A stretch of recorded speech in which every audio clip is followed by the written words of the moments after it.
everyone. I'm Nairy, your host and founder of the Avanti Woman. Welcome to our podcast.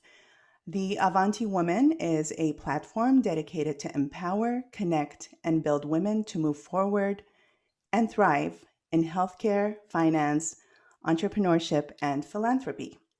Today, we have with us my dear friend, colleague, and co host, Sara Chitak. Good morning. Good morning, Sara. An inspiring young woman, 9-year-old entrepreneur and philanthropist, Angelina Demir. Hi, Angelina. Hello. Good to have you. And our lovely guest, Maro Matosian, Director of Women's Support Center in Yerevan, Armenia. Welcome, Maro. Thank you. Welcome. Very good. So, from the inception of the idea for this platform, the Avanti Woman, philanthropy and giving was really what it all started with. I remember it was December 2018. And, that is a time where magic happens for me. It's Christmas. It's the most beautiful time of the year. It's my favorite time of the year. And I believe that miracles happen when you really believe in them and expect them. So we had started the Avanti Woman, and my spirit was moved, and something was placed in my spirit to do something kind and good for a woman, or maybe for a family of women and children that were in dire need. So I remember I prayed about it, and I put the intention out there. And within 3 days, I received a letter from this wonderful woman. Her name was Susan Shear.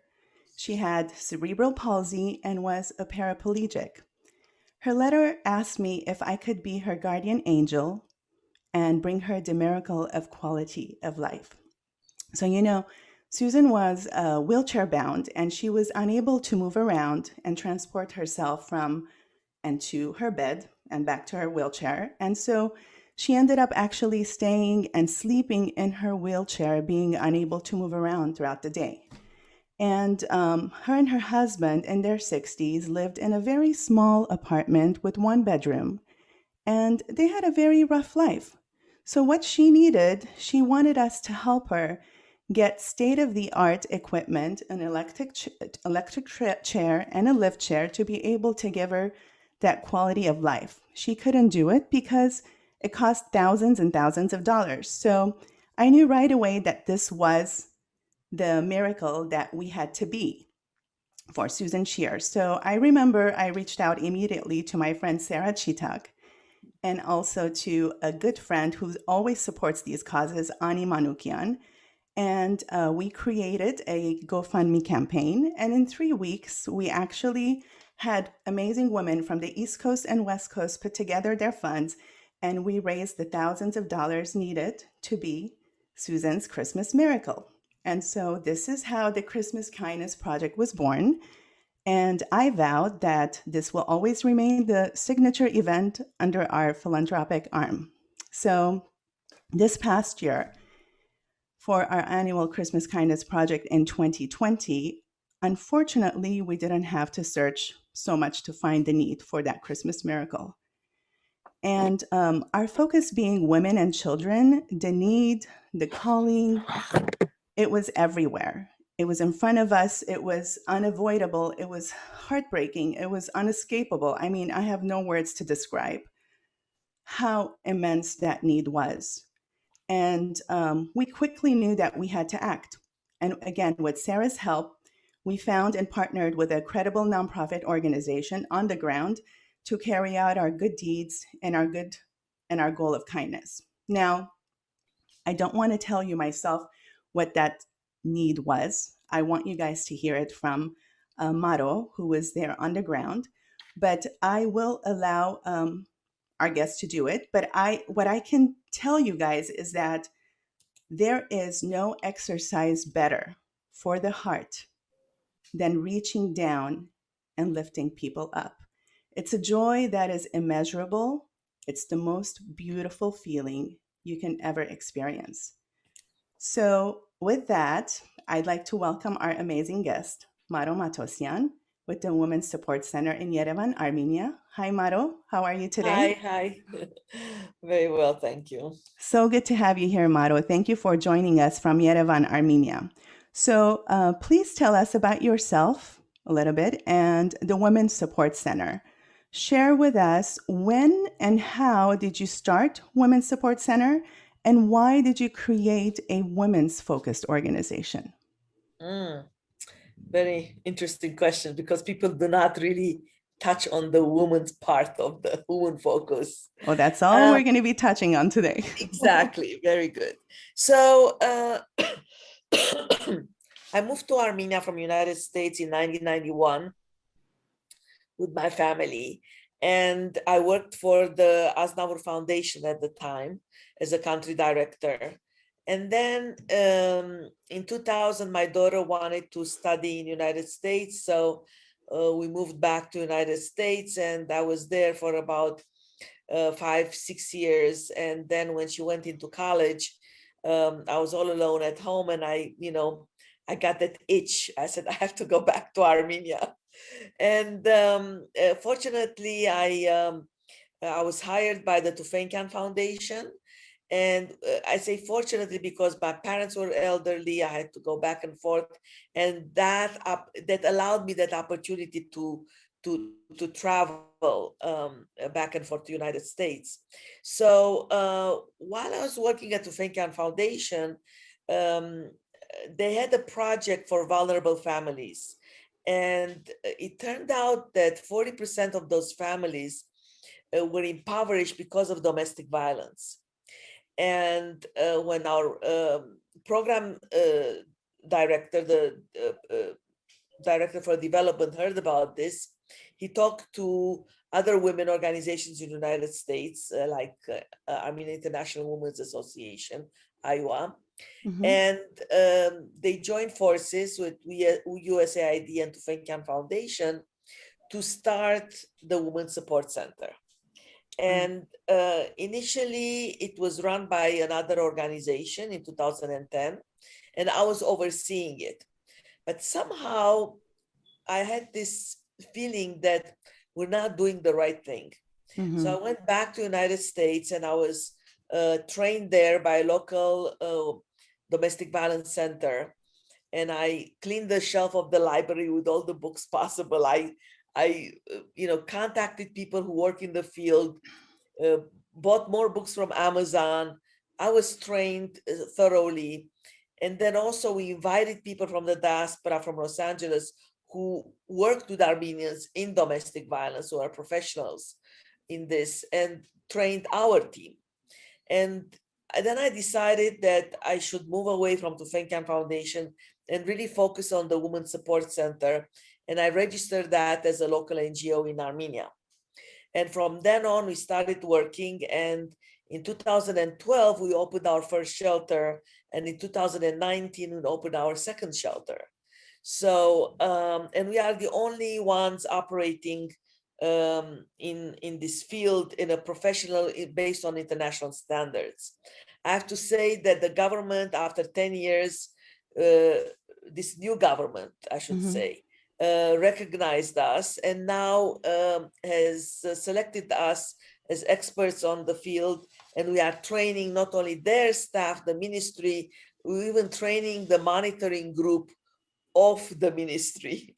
So That's impressive.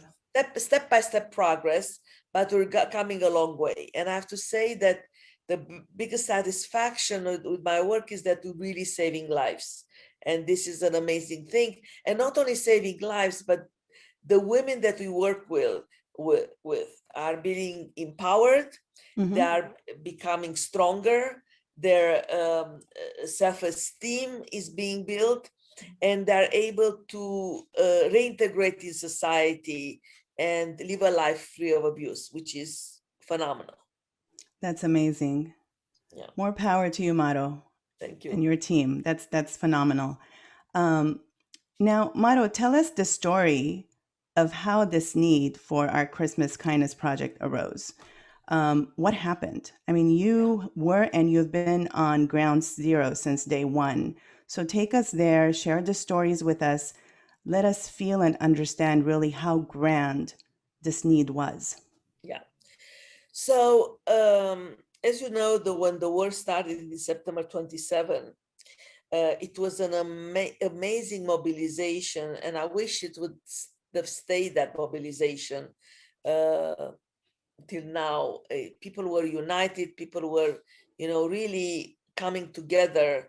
And at the corner of the streets, they were collecting, everybody were emptying their homes, you know, quilts and pillows and sheets that were ripped into bandages, and preserves from home, and rice and bulgur and whatever you have, bottles of water.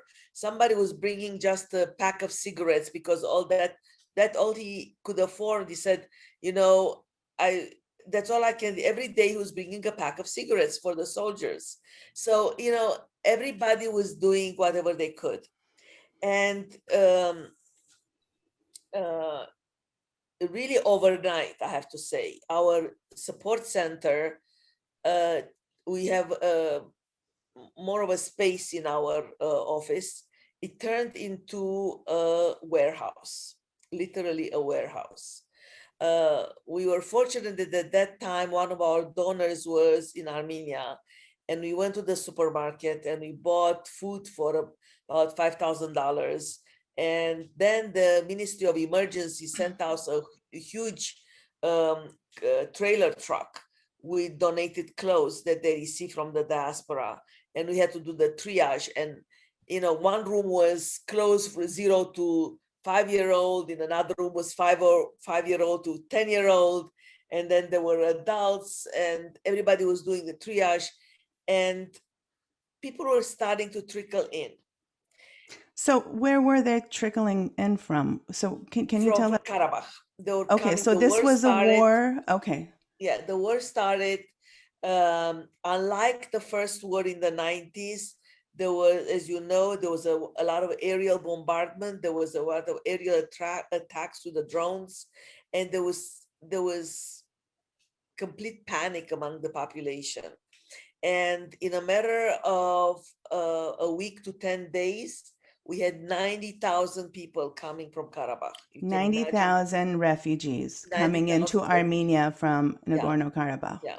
And So Sarah, go ahead. I'm sorry, and Maro, and there were those 90,000. We're talking about. Can you help us?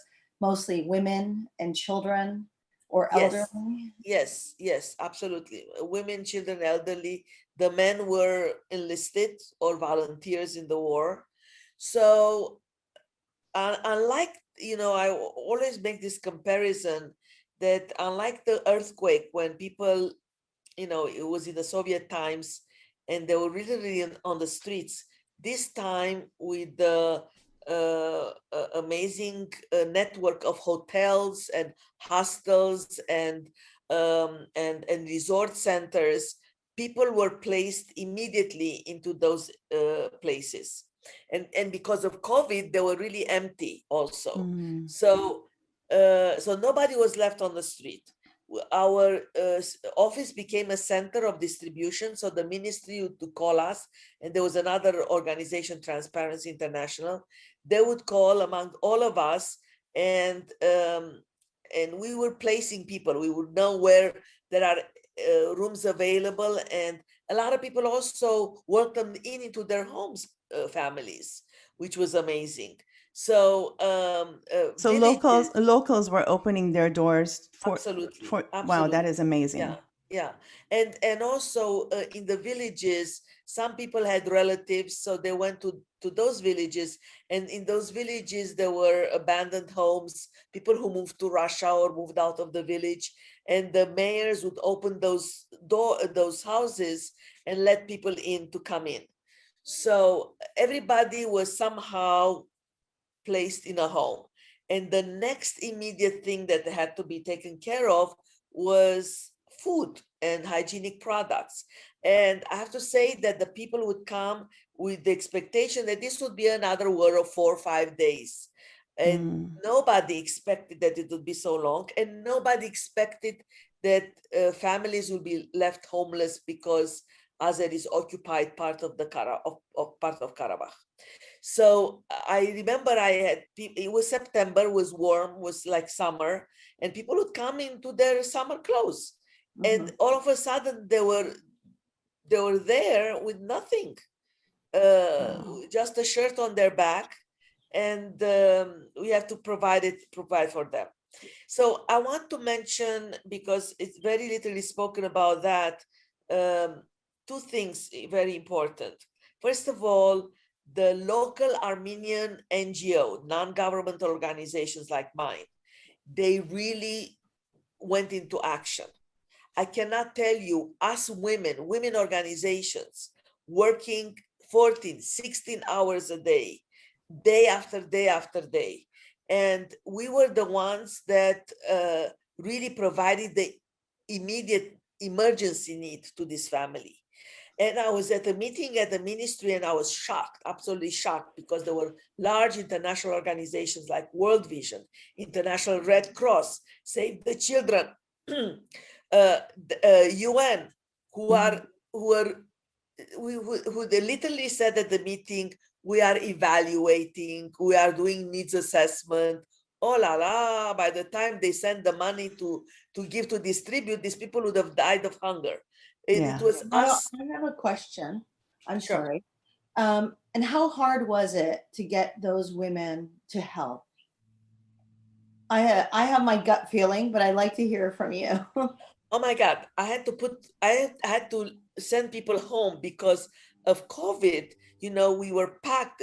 Volunteers would come to our office every day to do the triage and to prepare bags for the refugees. So sometimes it was so crowded, the refugees coming in, and the children and everything, and the volunteers, and people not wearing masks. I had to say, okay, enough. I don't need more volunteers. So basically, Maro, you had a surplus of women, Of really course. altruistic women, just, volunteering and ready to go. Yeah, and I want to tell you that this is what was in our office. In the corner of the street, in the corners of the streets, there were more women there doing triages, whatever people were living on the street. And there were very few young men, because they were all volunteering for the war. And this young woman we were, all of us, lifting boxes, carrying over. I mean, we were living on Advil because our backs were killing us. But you don't feel the tiredness. I guess the adrenaline is going, and we really continue to distribute. So what I'm hearing from you, Maro, is that the need was so great, so grand, that there was, let other organizations do needs assessments, but the needs were right there in front of you, and there was no time for assessment. You just had to dive in and give it. You need to go into action immediately. Share with us a little bit, just very quickly before we kind of continue. What part of the world are we talking about? Share with everybody what part of the world, what kind of terrain, just very briefly. So Armenia is a small country of about almost 3 million people, and they are situated bordering. It was a part of a Soviet Union and now an independent state, bordering Iran and Turkey and Azerbaijan and Georgia. And Maro, maybe you can also kind of help explain, the terrain. Are we talking about mountainous regions? Yes. The difficulty in which people in that area live in, and what does the winter mean to them? Yeah, well, Karabakh is a beautiful mountainous region, very lush in its nature. High mountains. Great. So, I remember when this war was happening back in September, October, I received a lot of emails from Armenia, from Karabakh, lists of families, women and children that needed our immediate support. They had been displaced with nowhere to go, homeless. Like you said, in the Caucasus Mountains, it was wintertime, it was freezing cold, and these people had nowhere to go and needed our help. So obviously, we quickly began our fundraising campaign, but we needed to find a credible organization to partner with. And this is where Sara came in. And Sarah, since you've been the catalyst to introduce the Avanti Woman with the Women's Support Center, why don't you take it from here and tell us, how did you know about Maro and her organization? Yeah, thank you, Nairy. I actually belong to an amazing book club called Audience Book Club that was established 12 years ago with 9 other wonderful women. We had 2 things in common. We all love to read books, and we all focused and wanted to help women and children in various needs. And so each month we come together, we talk about the book, and then we also collect money among ourselves, and we do some fundraising just among ourselves. And we decided to participate and fund various projects that would support women and children in various aspects. We've done micro financing for entrepreneurial businesses for women. And we've also done various projects that would with social and emotional impact, such as the knitting project. We found Maro, and it was really a perfect marriage for us. She was what they say, boots on the ground, and working directly with these women, anticipating their needs, and making sure that the products and the goods that they needed reached them, and it was a success. I know Audience Book Club is overjoyed with the results of these programs. So really, Maro, thank you very much for all of the effort and the hard work, because it really is very difficult to be boots on the ground all the way on the other side of the world. Yeah. So thank Yeah. you. Yeah. I know, And, I know, I and know. thank That's a great you. difficulty, but it's sometimes it's harder to find people with a good heart. Believe me, it's what Good I do is heart, not that hard. honest, with Yes, integrity. And that's why Sarah's so grateful to you that you made this connection, because it's easy for us to do the fundraising, but everyone wants to know that the funds that you're raising are going where the true needs are. So Motto, having you in the organization so transparent, you shared with us consistently what you guys were doing and so forth. So we're very grateful for this. And what I want to do now, actually, I want to announce how much the Avanti Woman Christmas Kindness Project raised. So we raised $12,250 to support the women and children displaced during the war. And we had over 40 individual donations from men and women, whom we are super, super grateful to. And I want to specifically highlight a few of the donations. The first is the Ram Bojwani Family Foundation. They donated $2,500. In fact, Mr. Ram Bojwani, when he heard of the need, he had no hesitation. And he momentarily said, Nairy, I'm pledging $2,500. Just tell me where it needs to go down the line. And he did. He implemented, and he really carried his word through right away. So thank you, Mr. Bojwani, and thank you, Ram Bojwani Family Foundation. The next is Audience Book Club, which you guys just heard about. Sarah is part of the book club, and they donated $1,000 immediately upon hearing of the Christmas Kindness Project and the dire need in Armenia. Thank you, Audience Book Club. Third, thank you. Third is the UC Irvine Armenian Alumni Association, led by its president, Silva Ghazourian. They not only made individual donations, but also highlighted the fundraiser on their social media campaigns and platforms. Thank you, UC Irvine. And finally, this is a very lovely, interesting, and for me, very dear to my heart introduction. We had a donation of $500 by a young entrepreneur and philanthropist, Angelina Demir. Hello, Angelina. She's here with us. First of all, Angelina, sweetheart, I want you to know how proud, impressed I am of the amazing work that you are doing at only 9 years of age. I honestly cannot how did believe she what... collect that much money? Oh, I'm going to ask her that. I cannot, I can't wait to see what you're going to do when you're 15, 20, 25, 30. My goodness, you're going to move mountains. So Angelina donated $500 that she actually raised through her entrepreneurial skills. So I want to ask you, Angelina, first, tell us, what did you feel when you heard those stories, okay, during the war?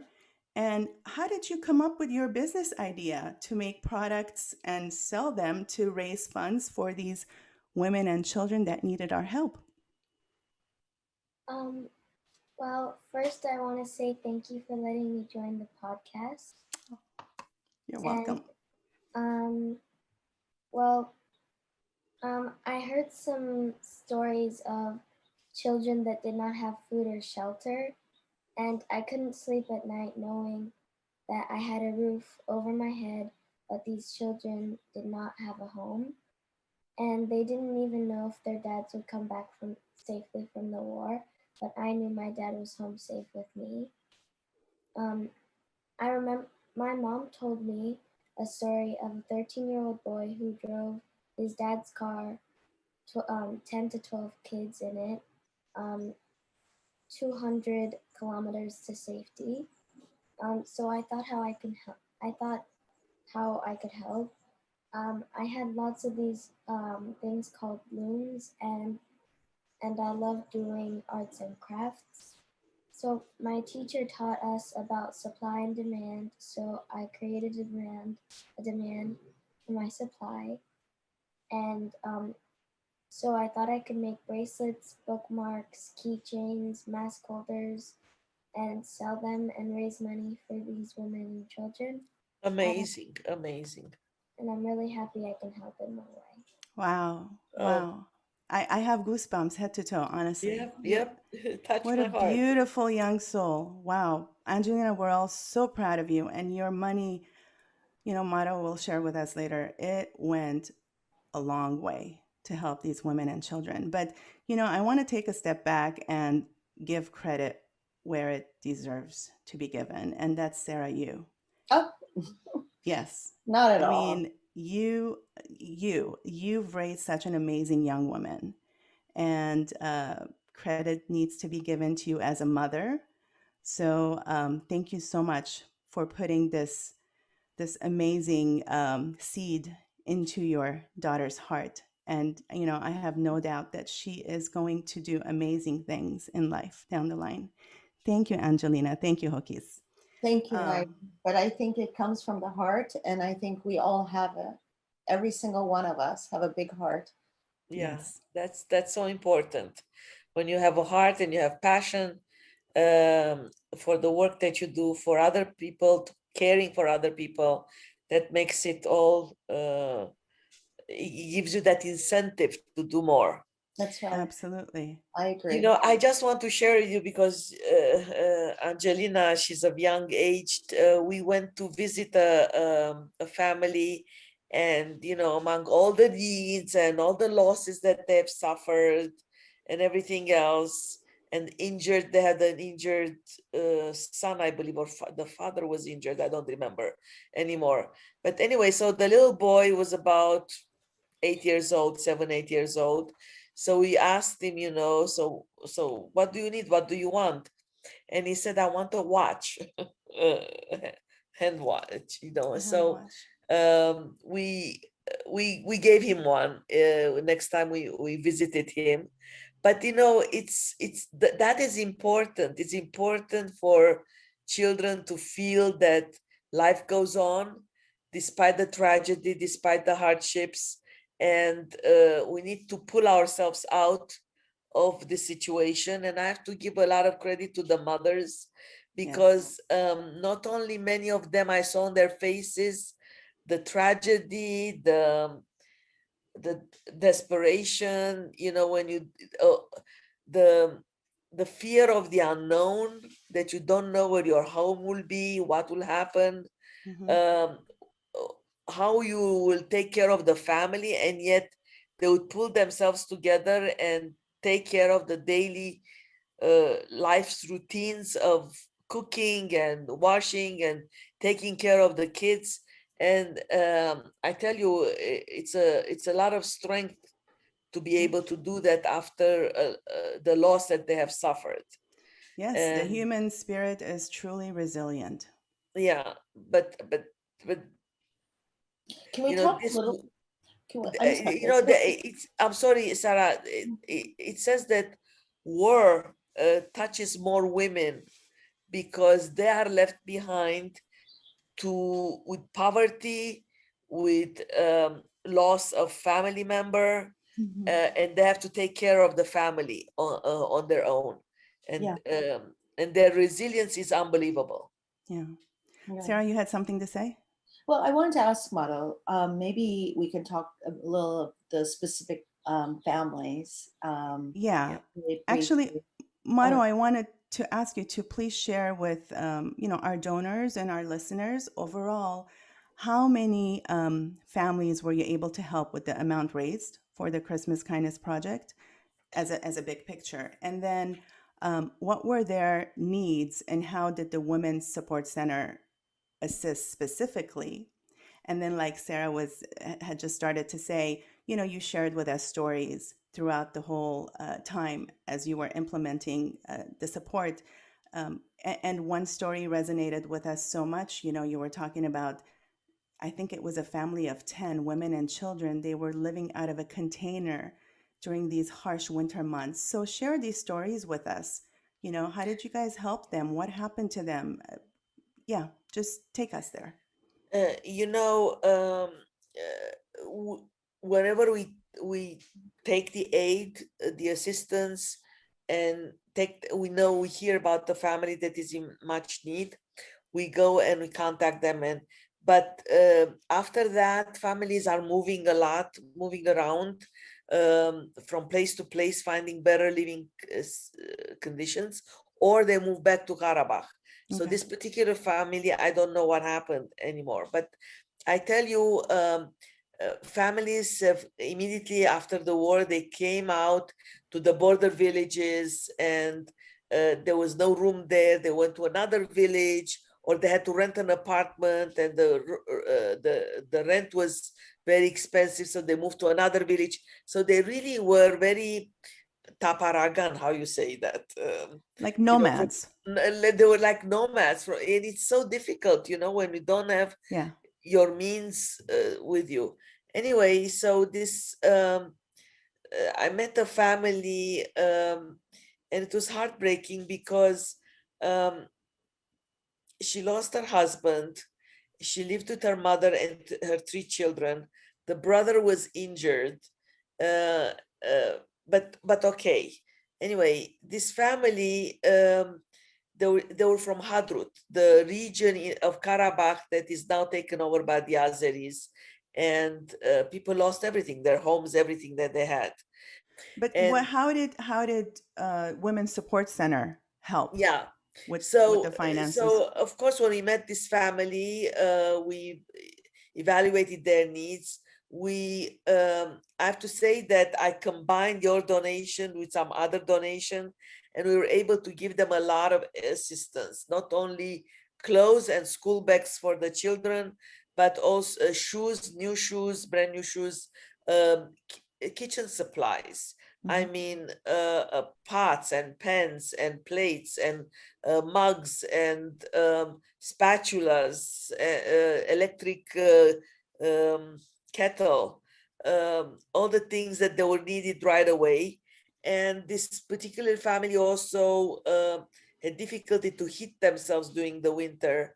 So we promised them that we will buy them wood for the coming winter if they will not move to a better housing.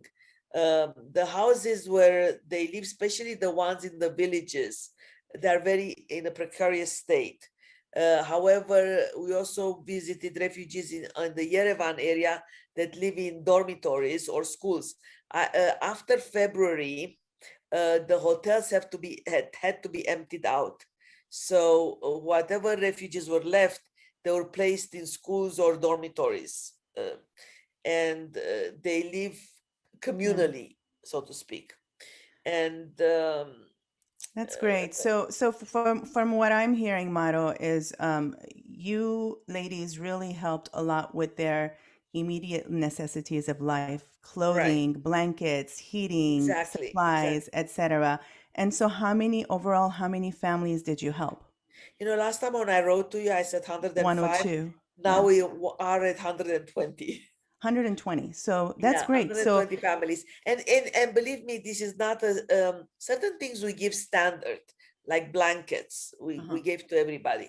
But we also look at the specific needs of the family. There are families with newborns, and they need special attention, and you want to a little bit uplift that family and give them a little bit something special for the newborn child, to make the environment a happier one. right. There are kids that they start their first year in school, and you want them to feel, and we give coloring pencils and school supplies. So we really try to reach out. We were fortunate to team up with Médecins de France, Médecins du Monde, Doctors of the World, and they also provide, if they go to the doctor and they need medication, they pay for that medication. But you cannot imagine the happiness of these people when they see us coming with the bags and with diapers and washing powder and soap. You just cannot imagine of all those problems that they have, is just a relief on them. Yeah. And it gives them strength, because they feel that they know that I'm from the diaspora, and the fact that we're reaching out to them and we're supporting them, that gives them the hope that they're not alone, that they will overcome this. And this is very important. And sometimes our social workers go together there, and some people, they need a little bit counseling, a little bit uplifting. It's not easy to go through all those hardships. So you're not only providing, from what I understand, so you're not only providing the needs, the necessities, that immediate needs that they need, they have. You're also actually providing social and emotional support. So that's amazing, Maro. Thank you so much. Yeah, absolutely. Because I tell you, it's sometimes situation occur in our life that we slowly get into it. We're getting prepared. We understand that difficult times will come, but when a shock comes like this, that from overnight you lose everything, and you might lose even a family member, that's terrible. Yeah. So would it be fair to say that the Christmas Kindness Project and the amount that we raised really served its purpose? It got to where it needs to go. Absolutely, yeah. And so thank you all who donated, who supported, because it went a long way. And thank you, Maro, to you and your organization for implementing this project. So Maro, how can people help support the Women's Support Center? Even though our project was completed successfully, there's always room for additional support. Yeah. And the need is always there, and there's always, new needs coming up, right? Yeah. So tell us, how can people help support the Women's Support Center? And Ani, if you can put up that slide, that would be great. Sure. Just give me 1 second. I'll pull it up while you guys are talking. Well, now we see a connection between our work and the refugees. I have to say, Wow. we go there. You see the diapers, and you see the name of the family on the bottom right. Yes. Yes. We prepare individuals for individual families, and this is in the village. This is the Hadrut family I was telling you about. Surely you can see they're all women and kids. Yep. They're all women. I mean, we rarely saw men, to tell you frankly. These are the women. I'm sorry if you come back.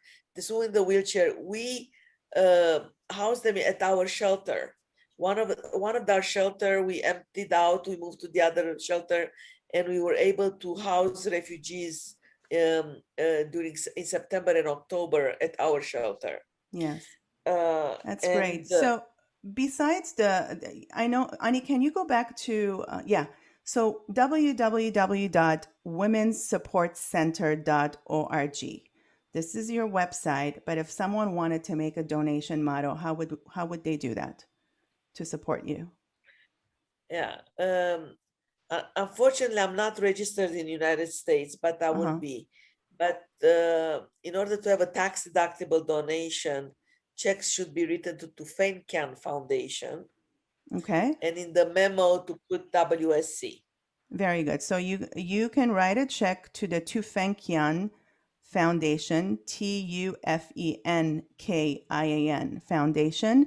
At the memo section, you can put WSC Women's Support Center. And where should the check be mailed to, Maro? It should be mailed at 20 Capitol, Capitol, Capitol Drive, Moonachie, New Jersey, Moonachie,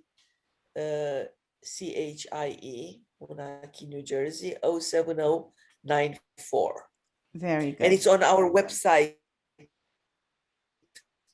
where it says get involved. Okay, so so everyone can visit the website, and it is actually on the website. Yeah.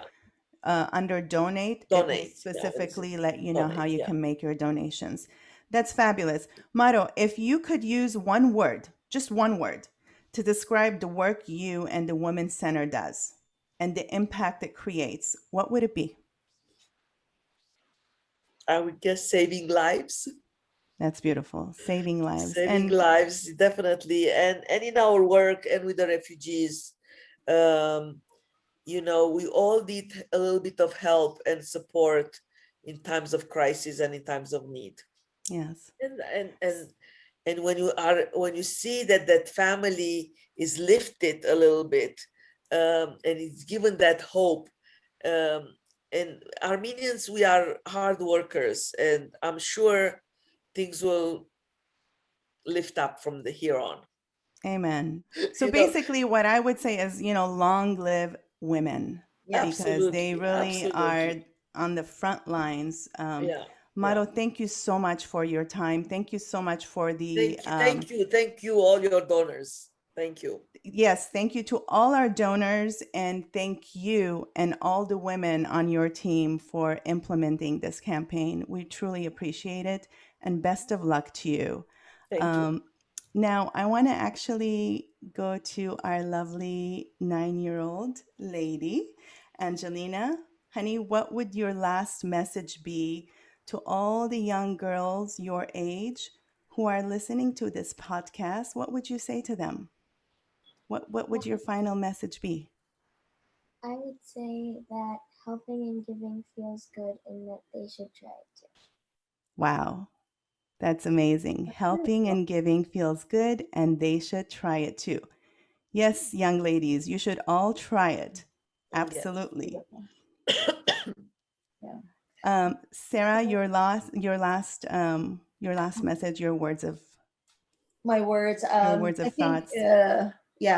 Maybe not as wonderful as Angelina's words there. She was really eloquent in being brief and right to the message.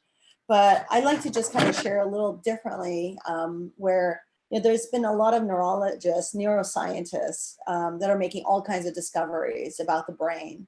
And it looks like the parts of the brain that light up when you give is the same part of the brain that lights up when you indulge in your favorite dessert, or when you're falling in love and all of that. So the connection of giving and falling in love is actually in the same part of the brain, if you can imagine. And there's so many wonderful charitable organizations supporting women and children, many focused on health and education and finance. Studies have indicated that poverty can destroy a relationship as well as a family. But educating women in health and economics empowers them, and it elevates the entire family. Absolutely. Wow. Sarah. Well said, Sarah. Well said. Well said. Sarah, and I want to tell you that some women that we know that their husband have died, and They married at a young age, and they don't have any skills. We try to hook them up with vocational schools to learn a trade, to learn to get a skill, and also that helps them mentally also in their lives. And absolutely, that giving what is it? Is it cortisol? Is it something that a hormone that starts? It's like serotonin, it's the happy Exactly. hormone. It does. Yeah. Exactly. So It what helps you. I say is that, remember, there's no such thing as a small act of kindness. Every little act matters. Every little drop of water is what makes up the ocean. So again, every little act of kindness matters. It actually creates a ripple that has no end. It touches lives, it touches communities, society, and humanity at large. So my message is keep giving, keep helping. You never know whose life you'll be touching. You never know whose miracle you'll end up being. And you never know whose prayers you'll be answering. So, with that said, thank you, ladies. It was a wonderful Thank you. session. Keep Thank you. doing the work. And for all of you who have any questions, if you have comments, if you have ideas, please visit us at www.theavantiwoman.com. And you can also reach out to us on our social media platforms, Instagram, Facebook, Twitter, at The Avanti Woman. Thank you all, and may you all have a blessed day, and we'll see you soon next time. Thank you. Thank you. Bye.